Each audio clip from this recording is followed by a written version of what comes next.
Oh man, all my peas are falling over.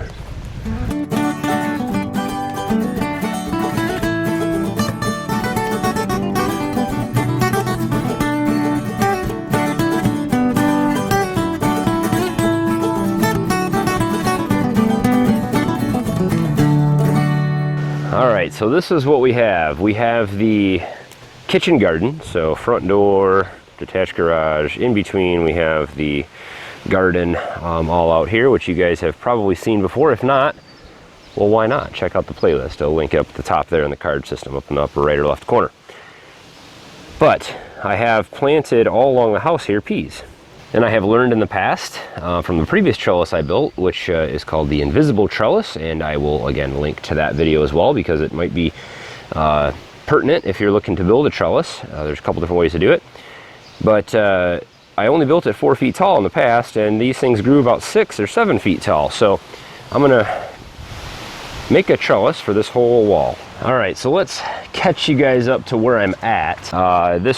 These all started as 2x4s. I have treated 2x4s here that are gonna be the posts. So these are gonna actually be buried in the ground about 3 feet, each one of these, and these are treated. So treated 2x4s, 10-foot 2x4s. These are not treated 8-foot 2x4s. So I had some of those laying around, the ones on the top here. And what I did was those, obviously they're not 2x4s anymore, they are ripped down to 1.5 by 1.5 by 1.5 by 1.5 square. So I just set my table saw for about 1/4 of an inch or 1/8 of an inch, and I ran each one of these through to just score off the rounded edge. 2x4s and dimensional lumber that you buy, building lumber, comes with a rounded edge. So I took that rounded edge off and did that for all the 2x4s. Then I set my fence to 1.5 inches and then ran them all through to give me a nice square. So I ran them through twice, cutting each 2x4 into 2 square pieces here, and then a second time on each square to just square off the other edge. So make sure we've got everything nice and square. Did that for all these 2x4s. It's gonna be a total of 18 feet long. There'll be a 6-foot distance in between each one of these. I'm gonna use half lap joints for pretty much everything. Half lap joints are very nice because obviously you could do a butt joint and just put this thing right on the top and screw it into the end grain, which wouldn't really be very strong. You could do it this way, which would be a little stronger, but it just doesn't look very good. Or you could do a half lap joint, which I did the same thing for the invisible trellis I did at the suburban house. You just basically take half of the, so 3/4 of an inch here, 3/4 of an inch here, 1.5 inch in length here, and then these will fit very nicely together. And then you throw some wood glue in there and maybe a couple screws, 2 screws somewhere around there. Pre-drill, very important on this pine, because if you do not pre-drill you will split this stuff. So there's a couple ways to make the half lap joints, and I will show you the way I'm using this time, which is using a router. Now if you don't have a router, which is fine, there's lots of other ways to do this. A circular saw is one way, just any type of circular saw.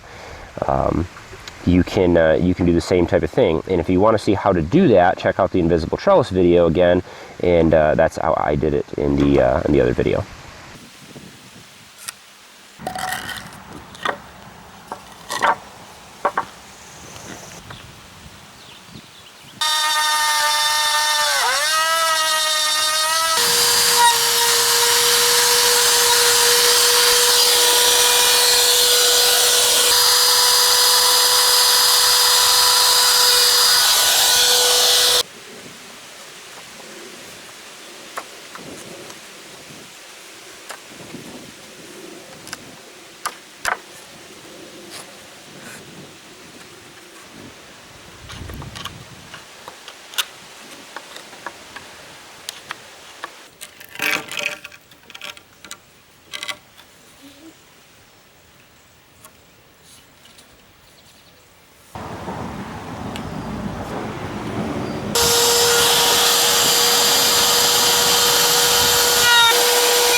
all the tops first and then go back and do the bottom, the sides.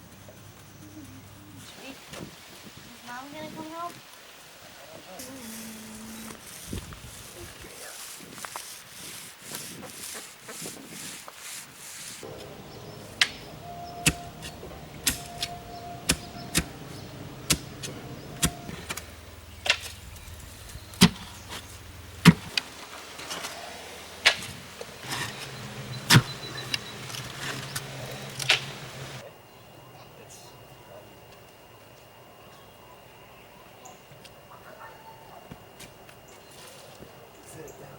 Yeah, those are really tall.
All right, so there it is, the XL giant size invisible trellis, and it turned out pretty good. There's a few things that kind of went bad with this project. I've been doing this over 2 weeks, and you know, just didn't have time, so it was like 20 minutes here, half an hour there to get this done. But the biggest thing is this, and I'm sure you've seen it. This board, it warped. It was straight. when I put it in there, it was perfectly straight. But sitting out in the sun, before I stained it and everything, it twisted. So it is what it is. Now I have all the screws in the front here, so I can remove that board and pop a new one in, and I may do that because it looks pretty crappy. But right now it's in place, and the peas can grow on it, and so that's all I care about for now. So I've got the fishing line is all spread apart by 3 inches, the same spacing I did on the smaller trellis at the suburban raised beds.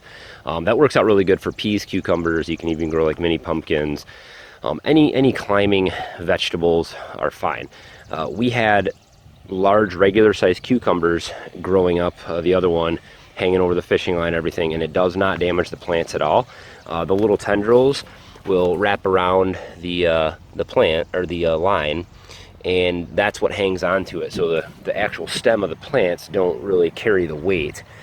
Even if they do, it's woven through so many times, there's barely any weight on each string. So it really does work out really well. I know a lot of people had questions about the fishing line. The fishing line that I'm using it's a 60-pound test. I'll put a link in the description to this on Amazon, because that's where I got this, and it's actually, I think it's about the same price as probably Walmart or something like that, with Prime free shipping. So, but the 60 pound seems to do just fine.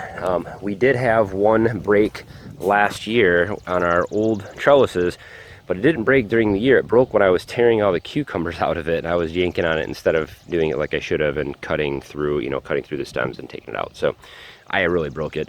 But the line holds up just fine. It lasted for, I think, 2 full seasons at the old house, and there was no like sun damage, or it didn't get brittle or anything like that. And even if it does get brittle, it takes probably 10 minutes to replace some of the string on this, if it were to break. Now what I did do is I did it in sections, so it's not one continuous weave. The bottom section here, I went back and forth, then I tied it off, and I started a new one, went back and forth.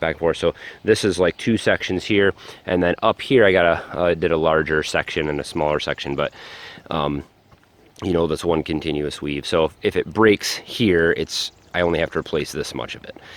So it's not a big deal. But again, I never had an issue with it breaking, so I'm not worried about that.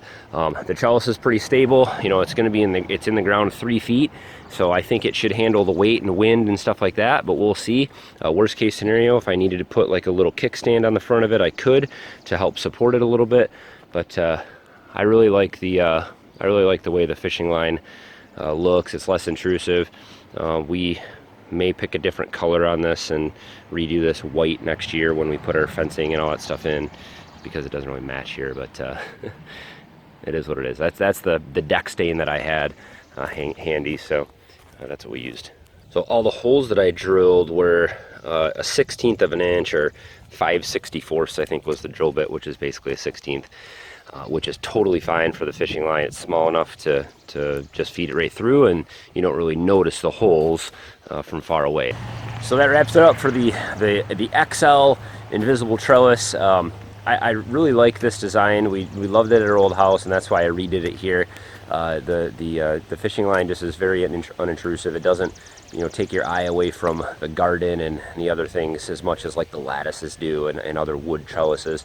Not that there's anything wrong with that, but I do like this design. So if you guys have questions or comments, please throw them down below. I'd love to get a thumbs up from you. If you got a second, just hit that thumbs up button. It makes a big difference for us that post YouTube videos.